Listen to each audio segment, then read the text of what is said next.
Este mes de octubre estamos celebrando ya 506 años de lo que se conoce como la Reforma Protestante.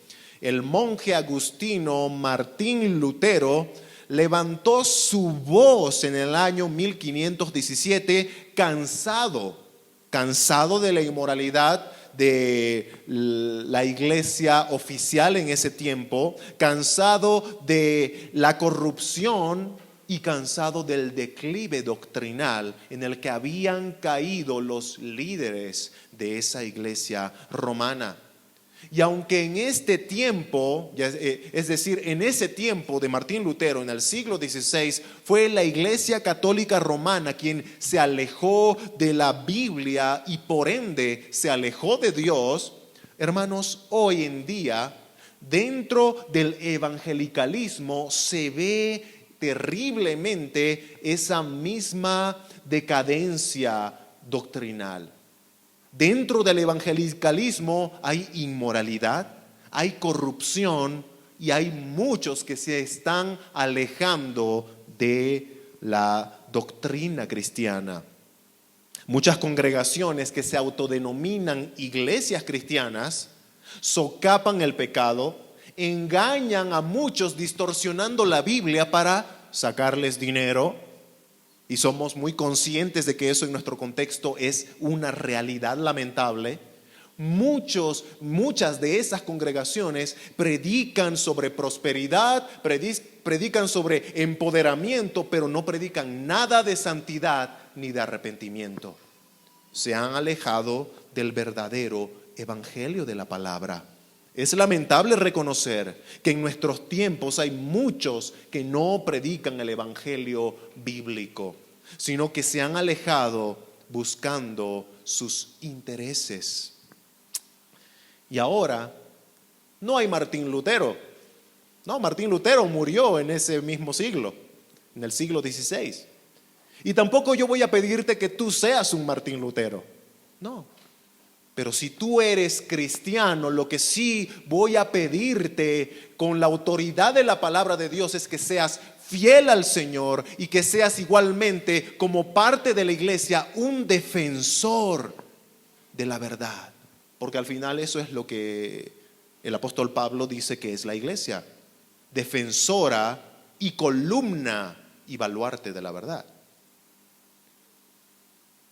Entonces, en ese contexto voy a pedirte, cristiano fiel, que levantes ese mismo sentir, ese mismo estandarte de los reformadores que levantaron su voz en el siglo XVI. Sola escritura, sola gracia, sola fe, solo Cristo, solo a Dios la gloria. Estas 5 solas nos ayudan a distinguir el verdadero evangelio, el evangelio bíblico, el evangelio puro. Vamos a meditar en esta mañana en la primera de las solas, a saber, sola escritura. Y vamos a basarnos en el pasaje bíblico de 2 Timoteo capítulo 3, versículos 16 y 17. Nuestro hermano Andrés hizo una lectura de todo el capítulo 3 de 2 Timoteo para que podamos entender el contexto en el que Pablo escribía. Y vamos a desglosar estos 2 versículos, es decir, versículos 16 y 17 de 2 Timoteo 3, en 3 encabezados. Número 1, vamos a ver que toda la escritura es inspirada por Dios. Número 2, vamos a ver que toda la escritura es útil. Y por último, número 3, veremos que toda la escritura beneficia al Hijo de Dios. Antes de entrar de lleno a nuestros puntos, vamos a tener que aclarar el concepto de sola escritura. ¿Qué significa sola escritura? Bueno, cuando hablamos de sola escritura, estamos diciendo que para el cristiano verdadero, la Biblia es su única autoridad de fe y práctica. Para el cristiano, esto es bueno aclarar también, cuando decimos sola escritura, no estamos diciendo que para el cristiano está prohibido leer otros libros. No, hermanos. Eso es legalismo.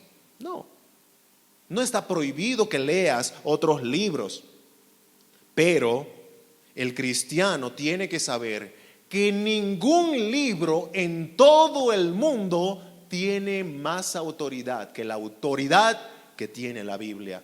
Si el autor del libro que tú estás leyendo contradice la palabra santa de Dios, tú tienes que pensar en lo que dice el apóstol Pablo en Romanos capítulo 3, versículo 4. Sea Dios veraz y todo hombre mentiroso.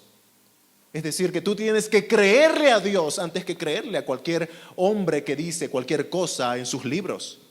Si un rey, si un gobernante de cualquier nación, si un presidente pretende ponerse por encima de la autoridad de la palabra de Dios, sea Dios veraz y todo hombre mentiroso. Si el Papa, si cualquier pastor, o incluso hoy en día hay de aquellos que se autoproclaman apóstoles y profetas, si cualquiera de ellos pretende ponerse por sobre la autoridad de Dios enseñando algo contrario a la Escritura, sea Dios veraz y todo hombre mentiroso.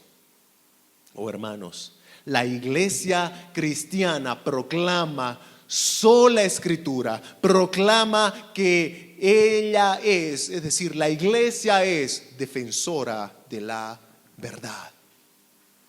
Y así entramos a nuestro primer punto. Toda la Escritura es inspirada por Dios.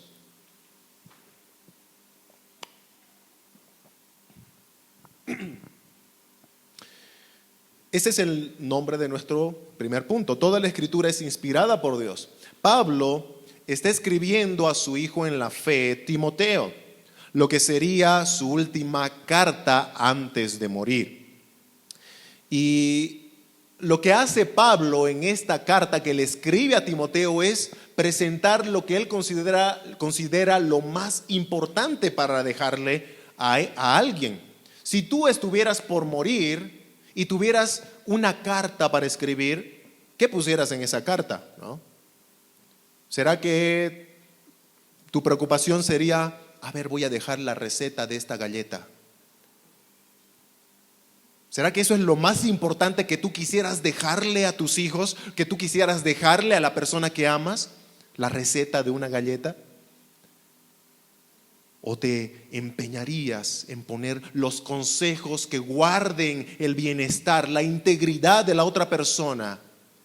Bueno, Pablo está escribiendo su última carta y él sabía que era su última carta antes de ser sacrificado, antes de morir. Y lo que escribió consideró que era una de las cosas más importantes para su hijo en la fe, Timoteo.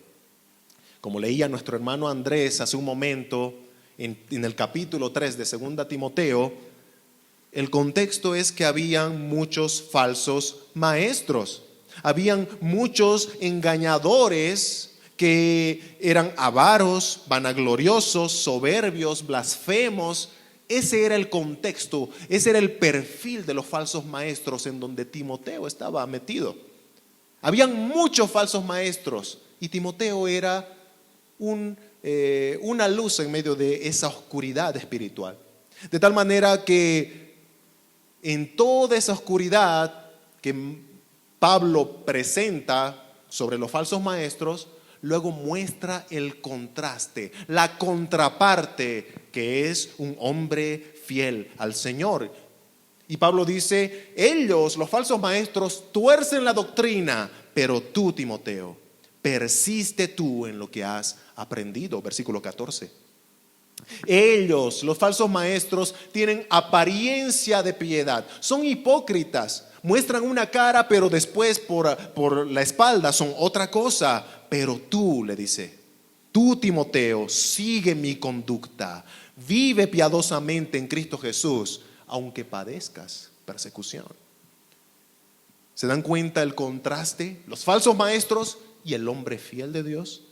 Pablo insta a Timoteo a seguir aprendiendo, a persistir en su estudio de aquello que comenzó en su niñez.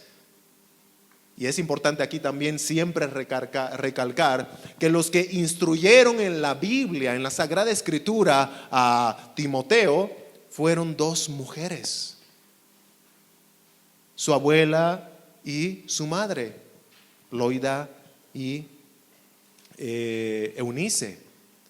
Oh hermanos, Pablo le recuerda a Timoteo que todo lo que él aprendió de la Sagrada Escritura debe guardarlo y debe ser fiel a eso. Ahora, es en ese contexto, hablando de los falsos maestros y de la actitud fiel que Timoteo debe tener a la enseñanza bíblica que recibió, que Pablo dice estas palabras, que es el texto en donde vamos a basarnos. 2 Timoteo 3:16a dice: toda la Escritura es inspirada por Dios. Toda la Escritura es inspirada por Dios. Cuando Pablo dice toda la Escritura, es bueno saber que en ese tiempo en el que Pablo escribió estas palabras, el Nuevo Testamento todavía no era una colección completa. No había sido terminado el Nuevo Testamento. Es decir, que todavía no era parte del canon, no había una unidad. Es por eso que en el momento en el que Pablo está diciendo esta frase, toda la Escritura, se está enfocando primordialmente, pero no únicamente, primordialmente en el Antiguo Testamento. Y es bueno aclarar que cuando Pablo dice que el Antiguo Testamento es inspirado por Dios, anteriormente también había dicho que esa escritura, es decir, el Antiguo Testamento, hace sabio a una persona para ser salvo.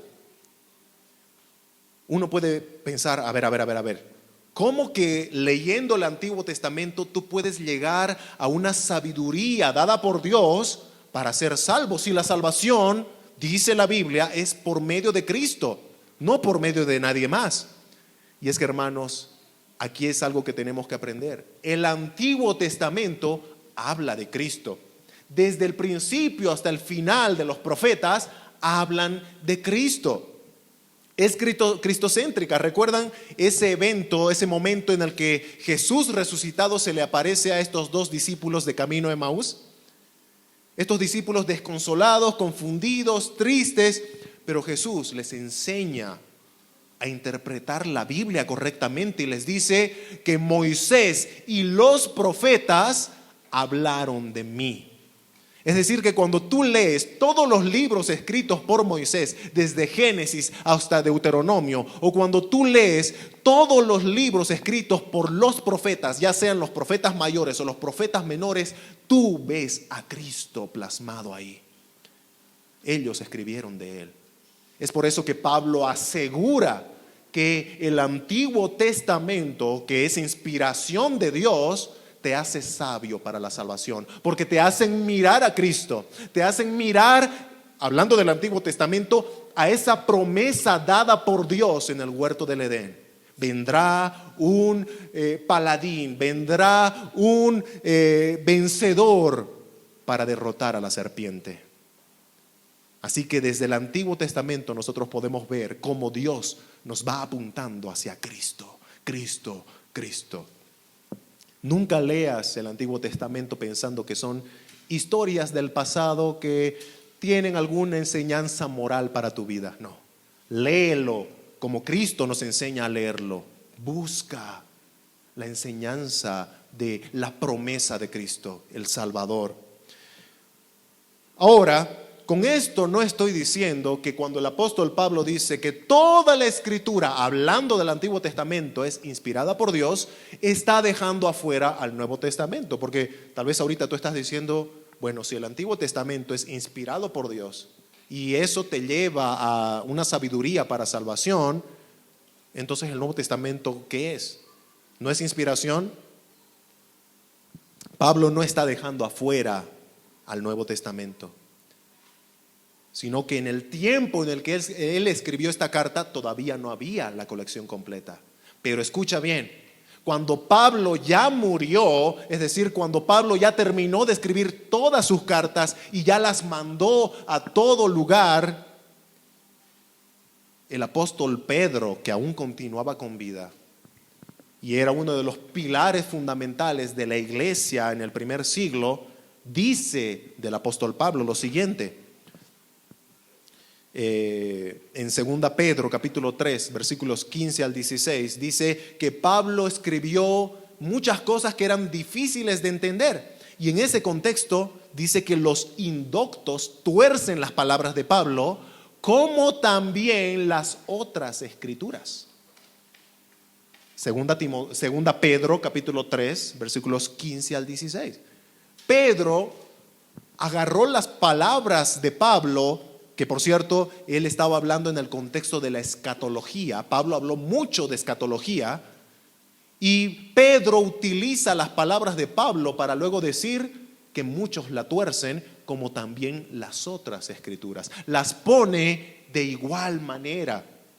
Y es muy importante lo que nos aclara, por ejemplo, el pastor John MacArthur en este contexto. Dice John MacArthur, hablando de Pedro, refiriéndose sobre Pablo: como en el tiempo en el que Pedro escribió su segunda carta, Pablo ya había escrito todas sus cartas y también ya había muerto, los lectores de segunda de Pedro ya habrían entonces recibido cartas escritas por Pablo, que hablaban sobre acontecimientos futuros, es decir, escatología.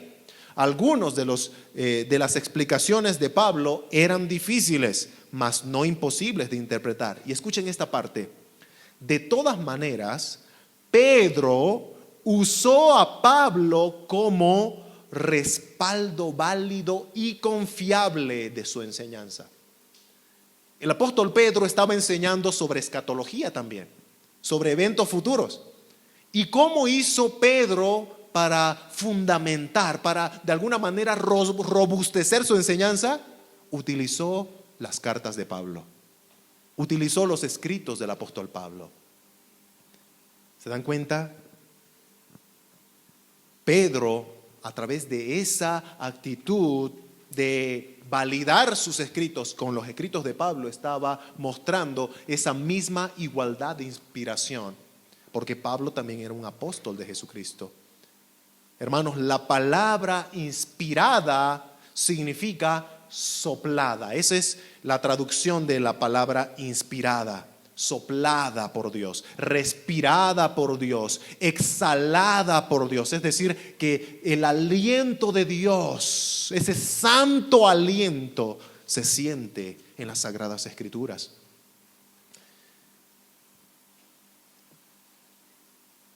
¿Y qué estoy diciendo con esto?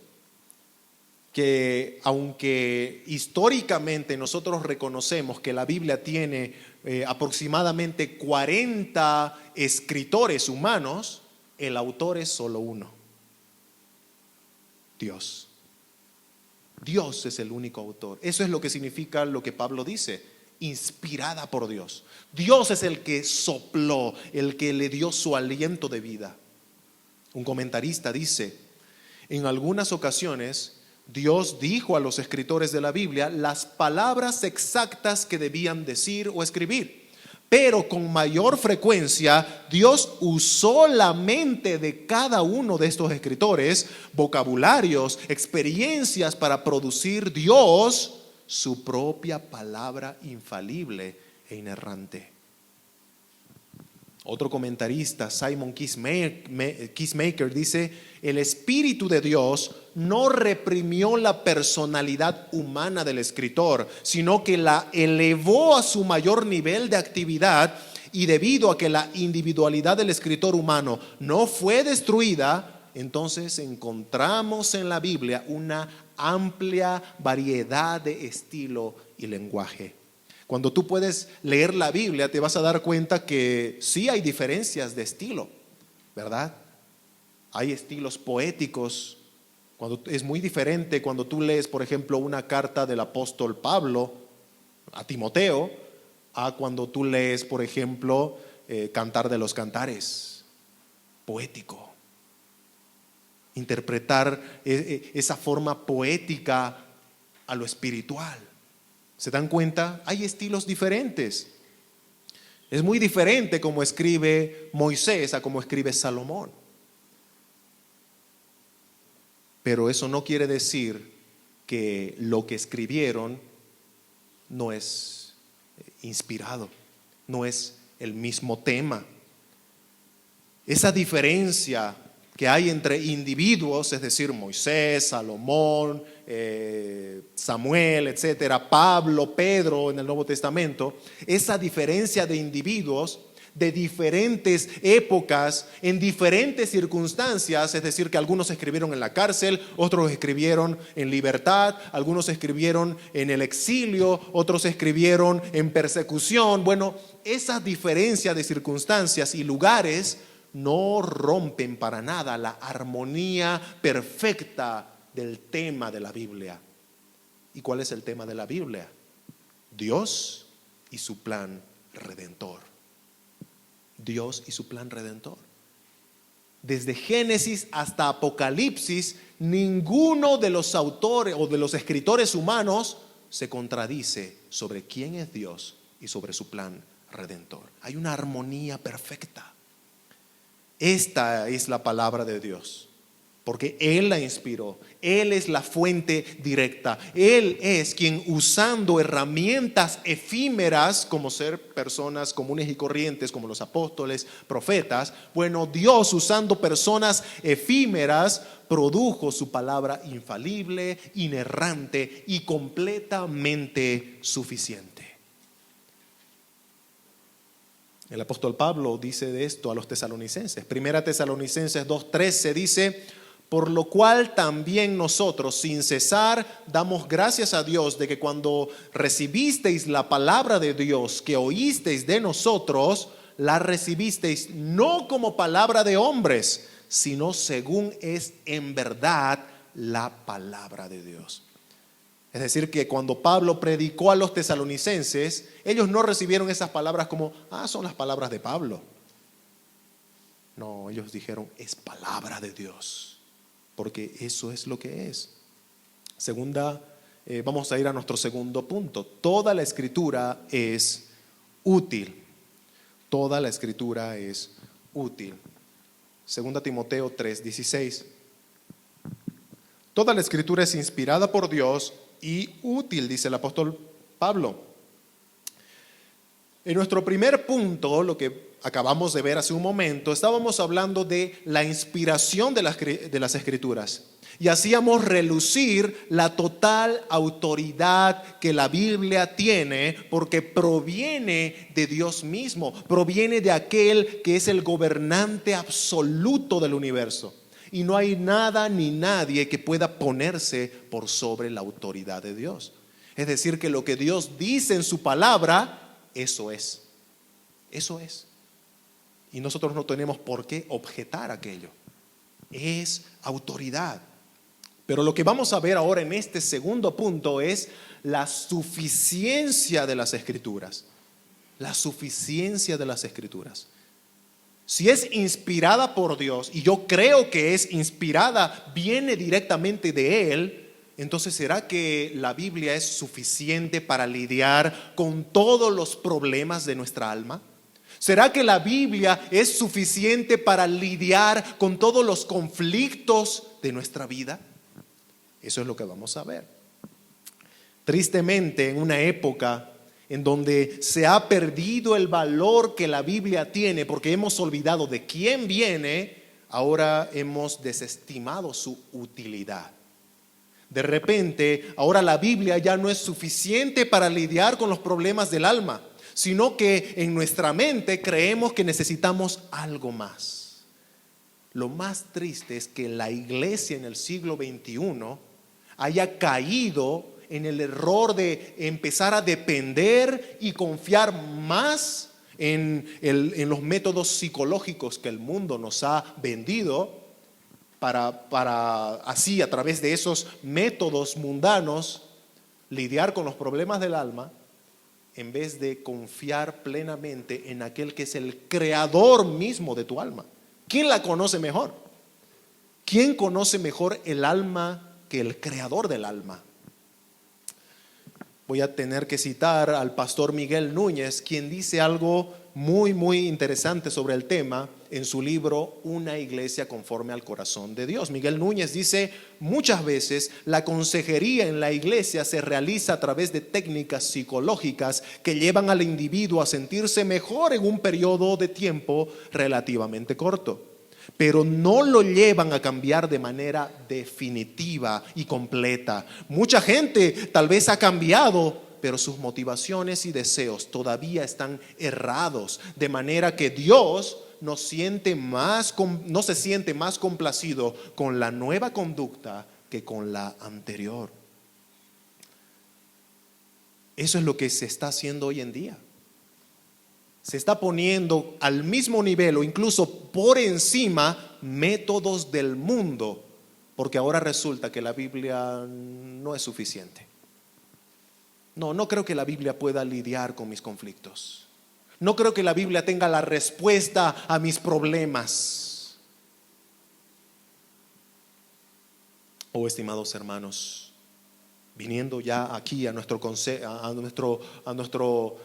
contexto, aquí en Iglesia Sola Gracia, si tú pides algún consejo, no esperes recibir experiencias humanas vacías para que luego tú puedas replicarlas en tu situación. No. Tú vas a recibir consejo bíblico.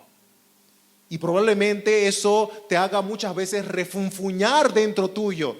Cuando vienes por un consejo y empiezas a escuchar de parte de la boca del pastor un versículo, un pasaje bíblico, y tú dices: otra vez la Biblia, otra vez versículos, otra vez el evangelio, y empiezas a renegar. Yo vine por un consejo. Oh, hermano, eso es lo que vamos a darte aquí. Biblia, consejo bíblico. ¿Sabes por qué? Porque nosotros creemos que la Biblia es inspirada por Dios, salió de la boca de Dios, del aliento de Dios, y por eso es útil para todo. Útil para sanar tu alma, útil para consolar tu alma, útil para hacer de tus heridas algo que tiene un propósito espiritual, para restaurarla. El apóstol Pablo detalla de muchas maneras cómo esta palabra es útil, y eso es lo que vamos a ver ahora. En primer lugar, el apóstol Pablo nos va a decir que es útil para enseñar.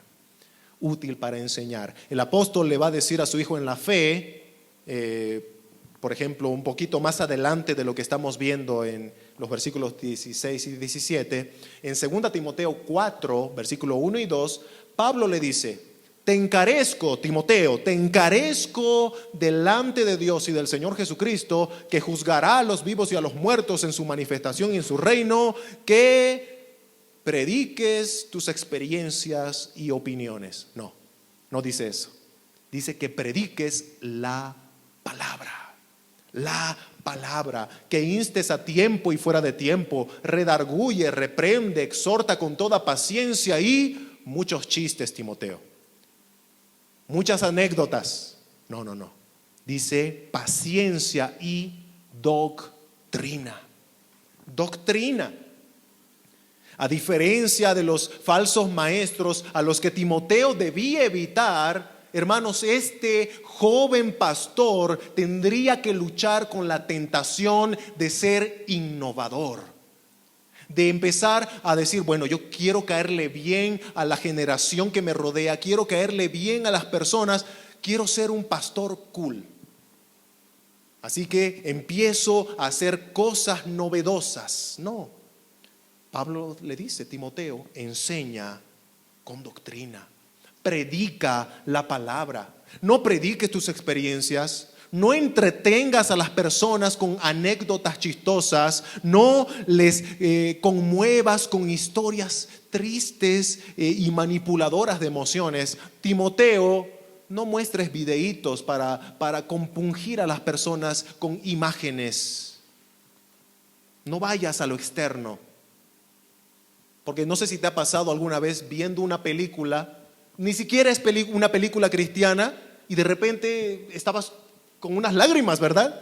Hermanos, las imágenes conmueven, las imágenes de alguna manera mueven las emociones. Muchos predicadores hacen uso de eso y cuando tú ves a todo el salón llorando, es tan engañador pensar que, wow, fue por la prédica. No, hermano, a veces es simplemente la imagen, ¿no? Una imagen. Pablo le dice, predica la palabra, predica con doctrina. Ahora, con esto no estoy diciendo que en algún otro momento tal vez utilizar ciertas herramientas que Dios ha permitido en su providencia, por ejemplo, a través de la tecnología, etcétera, sea prohibido. Claro que no. Tenemos que saber usarlas. Oh, hermanos, pero nunca reemplacemos la autoridad de la palabra de Dios. Nunca pensemos que una imagen vale más que la palabra de Dios. Hay un dicho mundano, ¿no?, que incluso lo enseñan en la universidad. Cuando estábamos estudiando comunicación social en la San Simón, comunicación tiene mucho que ver con lo visual, con lo auditivo, etcétera.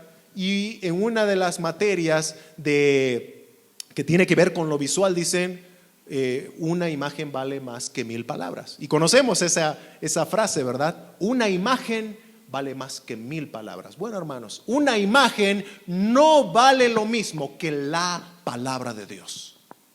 No importa lo que sea que estés mostrando, la palabra de Dios tiene más peso, más poder, porque dice, hablando del evangelio, que es el mensaje de Dios para salvación, el apóstol Pablo en Romanos capítulo 1, que el evangelio es poder de Dios para salvación.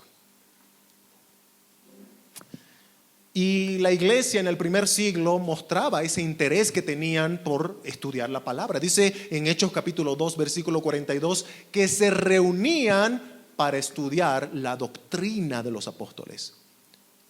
No para escuchar las experiencias de los apóstoles, sino la doctrina. Oh, hermanos, tristemente hay iglesias que planifican y a ver, con esto quiero aclarar, no estoy en contra de planificar actividades, es bueno planificar, pero escuchen lo que les voy a decir. Hay iglesias que se la pasan planificando ya sea campamentos, planificando conferencias, planificando retiros, que está bien, pero escuchen dónde caen en el error. Tristemente, luego de planificar esas actividades, todo gira en torno a juegos, y al final de todo, en el momento espiritual del campamento, que es la predicación, van a decirle al predicador, hermano, ¿será que puede predicar 15 minutos solamente? Es que todos están cansados. ¿A qué creen que le están dando más valor, más peso? A los juegos. Y se supone que es un retiro espiritual. ¿Y cuál es el propósito de la iglesia para reunirse? Edificarse, ¿verdad? Buscar santificarse. Pero ¿acaso el Señor Jesucristo dice en su oración que los juegos santificarán a tu iglesia? No. Dice tu palabra, tu verdad santificará a tu iglesia. ¿Y qué sucede en los cultos, ¿no? ¿Qué sucede en cultos en donde se desestima el valor, la suficiencia de las escrituras? Tristemente, por ejemplo, el ministerio de alabanza, y con esto igual tengo que aclarar que no estoy en contra de que haya un ministerio de alabanza, ¿verdad? Siempre y cuando cumpla el rol, el papel que le corresponde, que son solamente acompañar a la alabanza. Pero en fin, el ministerio de la alabanza en muchos lugares se la pasan tocando 1 hora y media. 1 hora y media. Y luego, cuando pasa el predicador, de repente ya va 20, 25 minutos de prédica y todo el mundo ya está mirando el reloj. Y todo el mundo ya está empezando a bostezar. Y todo el mundo ya está empezando a renegar contra la falta de consideración de este predicador. Qué larguero.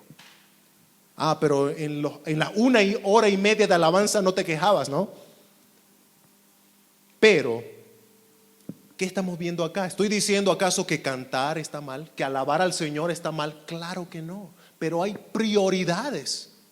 Hay prioridades. Cuando tú vas a alabar al Señor, vas a decirle todo, por medio de la Escritura, todo lo que Dios es, todo lo que Dios merece. Él es digno de alabanza, claro que sí. Pero como dijo algún predicador alguna vez, es más importante lo que tú tienes para decirle a Dios o lo que Dios tiene para decirte a ti. Es por eso, hermanos, que nosotros creemos que hay un tiempo para la alabanza, pero la prioridad es la predicación, porque Dios está hablando en ese momento. Lo que Dios tiene para decir a su pueblo tiene por derecho más tiempo reservado en el culto que la misma alabanza. Recuerden, estamos viendo que la palabra de Dios es útil para enseñar. Útil para enseñar. ¿Cuánto aprendemos en una actividad, en un lugar en donde solamente nos las pasamos jugando o haciendo cualquier otra cosa menos estudiando la palabra? ¿Cuánto aprendemos? No, es la enseñanza, es la Biblia. También el apóstol Pablo nos va a decir que la palabra de Dios es útil para redarguir. Y esta es una palabra no muy usada en nuestros tiempos, ¿verdad? Ya en otras nuevas versiones de la Biblia ya la han quitado, porque ya no es una palabra que se la conoce en nuestra común manera de hablar. Pero redarguir también se puede traducir como reprender. Y eso sí conocemos. Reprender, exhortar. ¿Qué significa reprender y exhortar? Significa advertir a una persona con la Biblia, porque estamos hablando de que la Biblia es útil para reprender. Entonces tú con la Biblia reprendes a una persona o adviertes a una persona que se encuentra en una actitud errada o que se encuentra en un estilo de vida no digno de alguien que profesa ser cristiano. Para eso sirve la Biblia.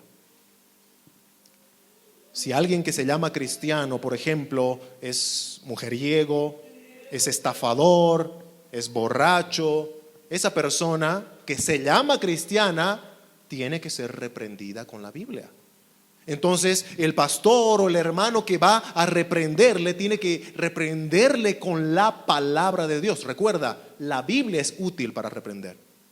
No vayas tú con tus propias palabras, yo creo que no, la Biblia. El apóstol Pablo enseña en la Sagrada Escritura que un verdadero cristiano se ha despojado del viejo hombre, que está viciado, ese viejo hombre está viciado con los deseos engañosos. Efesios capítulo 4. Así que con la Biblia tú vas a ir y decirle, hermano, tú ya eres cristiano, ya ese viejo hombre ya murió. De tal manera que la Biblia, la Sagrada Escritura dice que el que hablaba mentira, ahora hable con verdad. Que el que se enfurecía sin control, ahora puede airarse, pero no pecar. Que el que hurtaba, el que robaba, ahora no hurte más. El que hablaba cosas corrompidas con su boca, ahora diga palabras para la necesaria edificación. ¿Se dan cuenta cuánto poder tiene la palabra de Dios cuando tú vas a ir a exhortar a alguien con eso? Y si esa persona reacciona completamente negativa a lo que le estás diciendo, no está rechazándote a ti, está rechazando el consejo de Dios, está rechazando a Dios mismo. La Biblia es útil para sacar a la luz conductas de oscuridad, conductas no piadosas. Y puede ser, ya sea por ejemplo, en el estilo de vida que les decía hace un momento, ¿verdad? Alguien que tiene un estilo de vida completamente contrario a lo que es la vida de un cristiano, pero también saca a la luz errores doctrinales. Cuando alguien dentro de la iglesia se levanta con un error que históricamente podría considerarse herejía, por ejemplo, alguien que se levanta diciendo, Dios no es un Dios trino, no existe la Trinidad, o Jesús no es Dios, o Jesús nunca nació como hombre real, era una especie de ilusión óptica, Oh, hermanos, tenemos que ir con la Biblia a esa persona y reprenderla, exhortarla y enseñarle con la Biblia no solamente estas verdades bíblicas, sino decirle: hermano, no dividas a la iglesia. Lo que tú ahora mismo estás creyendo y estás queriendo divulgar puede confundir a los hermanos, puedes hacer tropezar a los hermanos. No dividas a la iglesia. ¿Y qué pasa si esta persona se rehúsa y dice: no, yo voy a seguir divulgando esto por acá? Tristemente tenemos que aplicar lo que la Biblia también dice en los casos de no arrepentimiento, que es la disciplina y finalización con la excomunión. Así como el apóstol Pablo hizo con Himeneo y Alejandro en 1 Timoteo capítulo 1 versículo 19 al 20, quienes por una conducta errada y una doctrina errada fueron excomulgados de la membresía de la iglesia, dejaron de ser considerados cristianos. ¿Y todo eso para qué? Hermanos, la Biblia piensa, el Señor inspiró su Sagrada Escritura para guardar a su iglesia del pecado. Eso es una muestra de misericordia y amor del Señor. ¿Se dan cuenta? La Biblia es útil para reprender, porque Dios ama a su iglesia y busca la restauración, ya sea del hermano que está en pecado, como también del resto de la iglesia. Y justamente vamos a pasar a esto, que es que la Biblia es útil para corregir. Eso también dice nuestro texto, versículo 16. La Biblia es útil para corregir. Si bien el anterior punto, que es redarguir o reprender, nos muestra que la Biblia saca a la luz el error de la persona, no solamente lo deja así. Es decir, que la Biblia no solamente es un dedito acusador. Claro que no. La Biblia no solo te dice cuán desviado estás, sino que también te indica el camino de regreso a la piedad. Te indica el camino de enderezamiento espiritual. Toda reprensión bíblica, hermanos, va acompañada inevitablemente, y voy a subrayar, toda reprensión bíblica va acompañada inevitablemente de un deseo genuino, de una intención genuina de corregirte, de restaurarte a la integridad de un verdadero cristiano. Nunca es con la intención de lastimar a alguien. A veces cuando escuchamos la palabra reprender o exhortar, pensamos que es como ver tendido a alguien en el piso e ir corriendo a darle una patada, ¿no? Que le duela, que no se levante. No. Reprender, hermanos, va ligado a la corrección de restaurar. Como dice Simon Kiesmaker, otra vez voy a citar a este gran teólogo, dice: si reprender enfatiza el aspecto negativo de la obra pastoral en la consejería bíblica, la corrección enfatiza el lado positivo. No solamente se debe advertir al pecador que deje el mal camino, sino que debe ser también orientado hacia el camino correcto. ¿Se dan cuenta de qué trata esto de la corrección? La reprensión te dice en qué estás mal y la corrección te dice cómo salir de ahí y a dónde ir. La palabra de Dios, hermanos, como dice el autor a los Hebreos, es viva y eficaz y es más cortante que toda espada de doble filo. Bueno, esa espada de doble filo, que es la palabra de Dios, tiene siempre un carácter sanador, un carácter restaurador. Puede que cuando el predicador habla la palabra de Dios y te reprende, sientes como esa espada traspasa hasta lo más profundo de tu ser y duele. Pero hermanos, en vez de dañarte, esa espada te sana. El instrumento de sanación, el instrumento de santificación por excelencia que Dios le dio a sus hijos por la fe en Jesús es la Sagrada Escritura, es la Biblia. Ya dijimos muchas veces, por ejemplo, hablando del sufrimiento, ¿verdad? De los dolores, de las pruebas que pasamos en nuestra vida. Algunos piensan que por los dolores Dios me está edificando, me está transformando. Hermanos, los dolores, las pruebas, los sufrimientos en sí mismos no van a hacer nada en tu vida. si no estás cerca de la palabra de Dios. El propósito de los dolores es acercarte a la Biblia. Claro que Dios utiliza los dolores, pero es para acercarte a la Biblia, donde Él tiene su palabra de consuelo, su palabra de exhortación. Es la palabra de Dios la que restaura, es la palabra de Dios la que corrige. Voy a citar nuevamente a Miguel Núñez cuando dice: mientras que los terapeutas insisten que le demos tiempo al tiempo porque el tiempo es un gran sanador. ¿Escucharon alguna vez eso? No, con el tiempo se va a encargar de sanar esto. ¿Por qué? Porque se ha enseñado que el tiempo es un buen médico, un buen sanador. Pero dice Miguel Núñez: sin embargo, el proceso de santificación por medio de la palabra dice lo siguiente: no hay pérdida que su presencia, es decir, la presencia de Dios, no pueda reemplazar. No hay vacío que su suficiencia no pueda llenar. No hay debilidad que su gracia no pueda fortalecer. No hay dolor que su misericordia no pueda aliviar. No hay tristeza que su gozo no pueda desplazar. No hay herida que su toque no pueda sanar. No hay interrogantes que su sabiduría no pueda responder. No hay enemistad que su cruz no pueda reconciliar. No hay carencia que su provisión no pueda suplir. No hay esclavitud que su poder no pueda romper. Hermanos, no solo de pan vivirá el hombre, dijo Cristo, sino de toda palabra que sale de la boca de Dios. La pregunta es: ¿creemos que la palabra de Dios salió de la boca de Dios? Que esta escritura que leemos, que enseñamos, salió de la boca de Dios. Entonces tengo que creer lo que Jesús dice. Ese es el alimento que necesito. Esa es la provisión que necesito. Ese es el consuelo que necesito.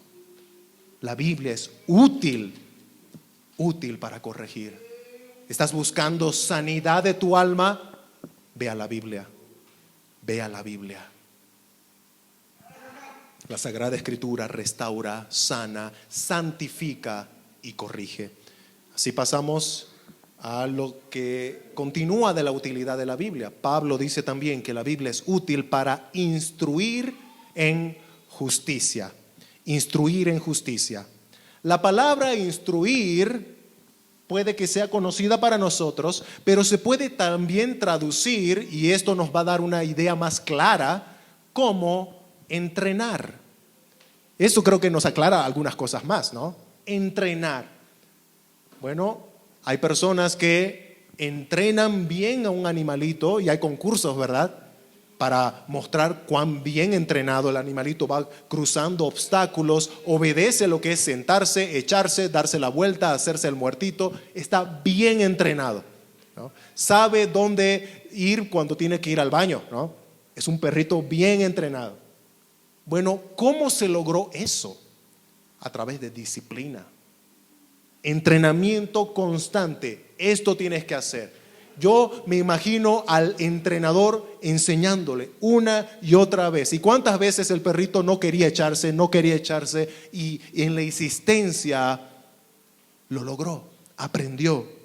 Bueno, hermanos, lo que está diciendo el apóstol Pablo es que la palabra de Dios, más allá de ser enseñada de una manera teórica, recuerden, hemos visto que es útil para enseñar, para predicar, ¿verdad?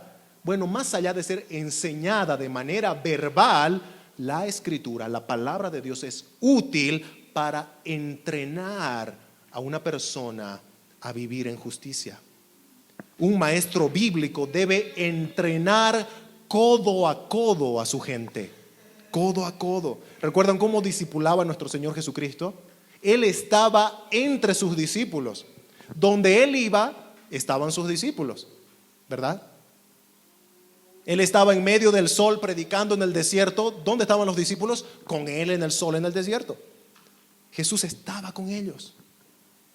La justicia, y esto es bueno también ver, hermanos, dice que es entrenar en justicia. La justicia de la que Pablo habla aquí es ese estado del corazón y de la mente del creyente que está en armonía con la justicia de Dios, con la ley de Dios. Lo que estamos diciendo es que alguien que es entrenado en justicia es alguien que está entrenado para de a poco vivir alineado a la ley de Dios, a la voluntad de Dios. Para explicarlo bien, en el servicio militar, ¿verdad? Y estoy seguro que aquí hay muchos que han hecho su servicio militar. Tenemos a nuestro hermano Antonio, que es militar de profesión. Bueno, en el servicio militar, el instructor debe no solamente enseñar las tácticas teóricas de la vida militar, sino también enseñar con el ejemplo a los alumnos.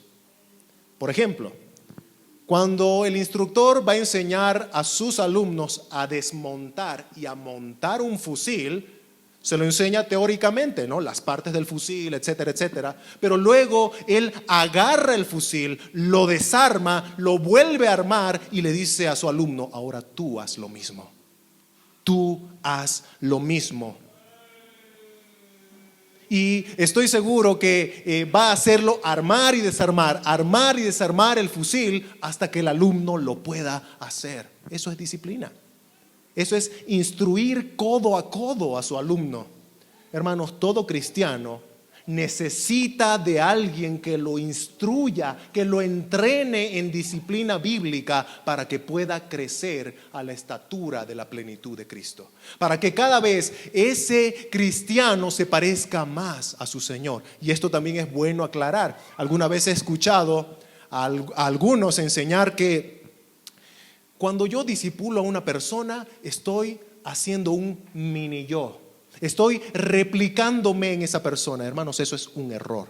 Si tú crees que al discipular te estás replicando en otra persona, entonces estás discipulando mal. Porque recuerden con qué tenemos que discipular, con qué tenemos que entrenar a la otra persona. Es con la Biblia. El apóstol Pablo dice que la Biblia es útil para entrenar en justicia a la persona.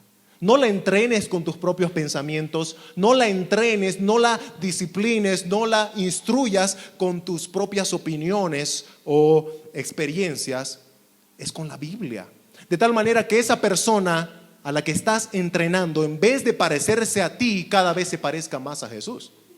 Porque recuerda, es discípulo de Jesús, no es tu discípulo. Aunque tú tienes la responsabilidad de prepararla, pero tú tienes que buscar que se parezca a Cristo, no a ti. Por eso es con la Biblia, con la Sagrada Escritura, que el maestro tiene que instruir en justicia a su alumno. La Biblia, y solo la Biblia, es útil para instruir en justicia. Y así pasamos por último a nuestro punto número 3. Toda la Escritura beneficia al Hijo de Dios. 2 Timoteo capítulo 3 versículo 17. Y este punto es breve. Dice: a fin de que el hombre de Dios sea perfecto, enteramente preparado para toda buena obra. El hecho de que la Biblia sea inspirada por Dios y sea suficiente, es decir, útil para enseñar, para reprender, para corregir y entrenar, todo eso beneficia al hombre de Dios. Beneficia al hombre de Dios, hermanos. Ahora algunos dirán: pero solo a los hombres, ¿no? Hermanos, cuando dice hombre de Dios no está haciendo referencia a uno de los dos géneros, a uno de los dos sexos, hombre o mujer, no. Está hablando en sentido general. Al hombre de Dios está hablando de un hijo de Dios, una hija de Dios, es decir, alguien que ha creído en el verdadero evangelio de Jesucristo, se ha arrepentido, ha creído, se ha entregado enteramente a Él y ahora es hijo, hija de Dios. Se está refiriendo a esa persona. Y el propósito de Dios con su santa palabra para con este creyente es llevarlo a la perfección. ¿Ubican lo que dice el texto? Para que sea perfecto. El propósito de la palabra de Dios es que sus hijos sean perfectos. Ahora, con esto no está diciendo que ya eres perfecto, porque tú ahora mismo te miras en el espejo, y estoy hablando en el espejo espiritual, ¿no? Y dices: no, pues no soy perfecto. Mira mis errores, Mira mi carácter. No soy perfecto. Y verdaderamente la Biblia va a enseñar que no eres perfecto en este lado de la eternidad. Por algo el apóstol Pablo dice en Filipenses capítulo 1, versículo 6, estando persuadido de esto, que el que comenzó en vosotros la buena obra, la perfeccionará. Y esta palabra está en un tono de constancia. Ya está trabajando, es un movimiento hacia adelante, pero que ya se está efectuando hasta el día de Jesucristo. Lo que está diciendo el apóstol Pablo a los filipenses y lo que le está diciendo el apóstol Pablo a Timoteo en 2 Timoteo es que aunque tú, cristiano, no eres perfecto aún, ya estás en proceso de perfeccionamiento. Ya estás en proceso de remodelación hasta el día de la venida de nuestro Señor Jesucristo.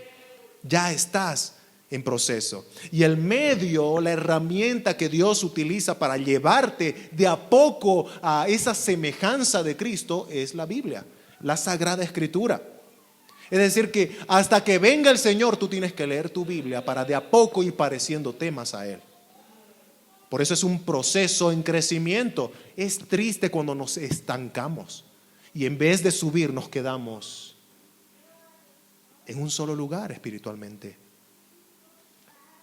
Alguien lo explicaba, lo ilustraba con la idea de cuando un artista está con un cincel golpeando una piedra para darle forma.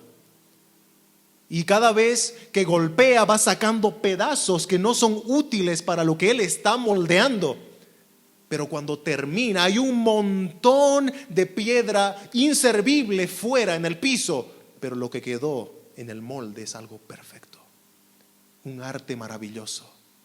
Oh hermanos, nuestro Dios, nuestro Señor está agarrando su cincel, que es la palabra de Dios, para sacar las impurezas de tu vida, para que cada vez todo eso quede en el suelo, lo que no sirve, para que luego su obra esté terminada, perfecta, parecido al unigénito Hijo de Dios.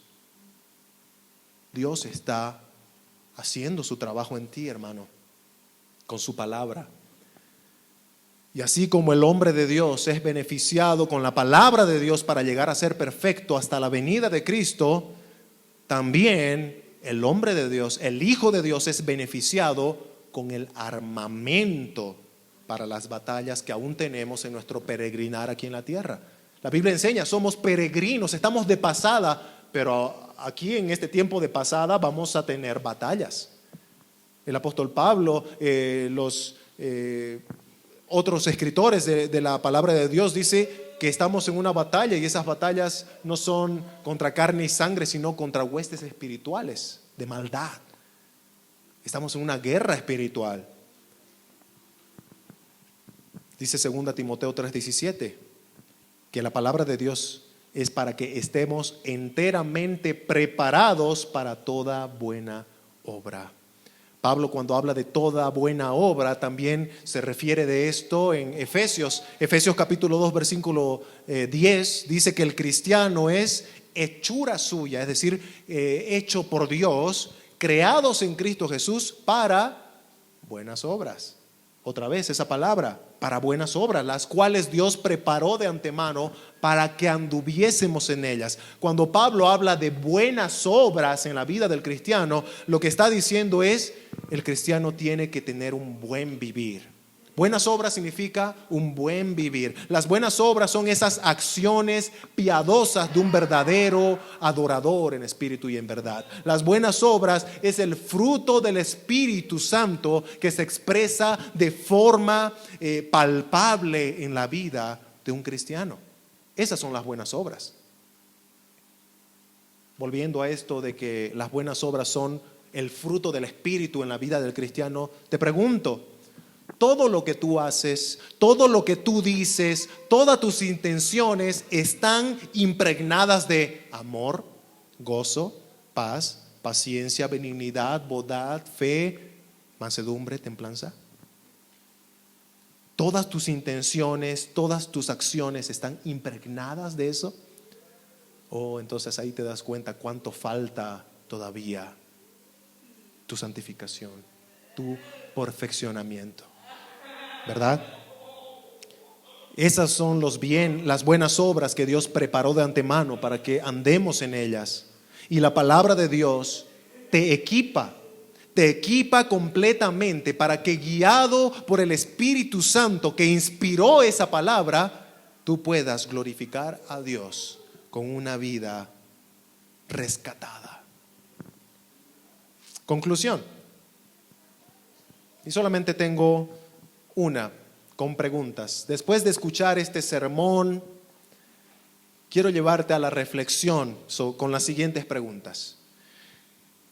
¿En verdad crees que esta palabra es inspirada por Dios? Hemos hablado de eso. ¿En verdad crees que esta palabra es inspirada por Dios, que proviene directamente de Él? Si crees que esta palabra es suficiente o es inspirada por Dios, entonces, ¿crees que es suficiente para lidiar con los problemas de tu alma? ¿Crees que es suficiente para lidiar con tus luchas, con tus dudas, con tu rencor, con tu decepción, con tu tristeza, con tu desconsuelo, con tus vicios? ¿Crees que esta palabra es suficiente para lidiar con los problemas en tu vida? Recuerda, si crees que es palabra de Dios, tienes entonces que creer que es útil y suficiente. ¿Crees en la inerrancia de esta palabra? ¿Crees que no tiene ningún error, de tal manera que Dios no se equivoca en su santo y sabio consejo para tu vida? Cuando escuchas la palabra de Dios, ya sea en un consejo, en una reprensión, y sabes que es un versículo bíblico y toca tu corazón, pero tú dices, pero eso no es lo que yo quiero. Entonces estás diciendo que eres más sabio que Dios puede equivocarse. Pero la Biblia es inerrante, porque viene de un Dios que no tiene errores, que no comete errores. Si es que tú crees en la inspiración de las Escrituras, si es que tú crees en la suficiencia de las Escrituras y en la inerrancia de las Escrituras, entonces abraza con todo tu corazón esta revelación especial de Dios. No le creas al mundo, créele a Dios y obedécele, y sé paciente y espera en Él. Espera en Él. Sola Escritura, hermanos. Sola Escritura es lo que proclama el cristiano que confía en la inspiración, en la suficiencia y en la inerrancia de las Escrituras. Sola Escritura. Y si tú tal vez estás aquí y aún no conoces a Cristo como tu Salvador, no crees a Cristo como tu Salvador, ni sigues ni amas a Cristo como tu Señor, escucha, la Biblia es cristocéntrica. Jesús le dijo a los discípulos de camino a Emaús que toda la Escritura habla de Él. Jesús es la cúspide del plan de redención divina. Jesús es el centro de la salvación. Y no puedes evadirlo. No puedes evadir a Jesús y al mismo tiempo pretender estar en paz con Dios. Si rechazas a Jesús, no puedes estar en paz con Dios. La Biblia dice que eres enemigo de Dios. El apóstol Juan dice, el que tiene al Hijo tiene la vida, y el que no tiene al Hijo no tiene la vida. Pregunto, ¿tienes al Hijo de Dios en tu vida? ¿Tienes al Hijo de Dios contigo? ¿Le perteneces porque ya te posaste por completo en sus brazos por la fe? Si no es así, dice el apóstol Juan, dice la Biblia, no tienes vida. Estás muerto en tus delitos y pecados. Estás separado del Dios santo, santo, santo. Eres digno de la condenación eterna en el fuego del infierno. Pero Dios, y eso también está en la Biblia, pero Dios, por su gran amor con que nos amó, envió a su Hijo Jesucristo para dar su vida, el justo entre los justos. Él murió en la cruz siendo justo, para que todos los que creen en Él tengan vida eterna.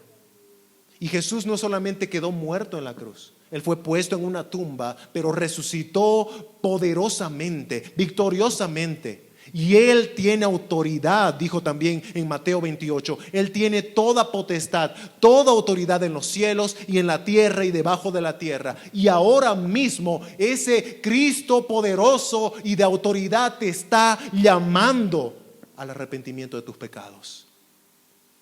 Ven a Cristo.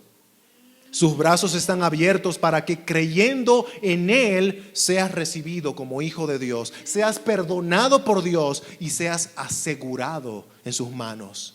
Cree en Cristo y serás salvo. Corre a Cristo y serás salvo. Abraza a Cristo por la fe y serás salvo. Y habrás pasado de muerte a vida. Vamos a orar para terminar.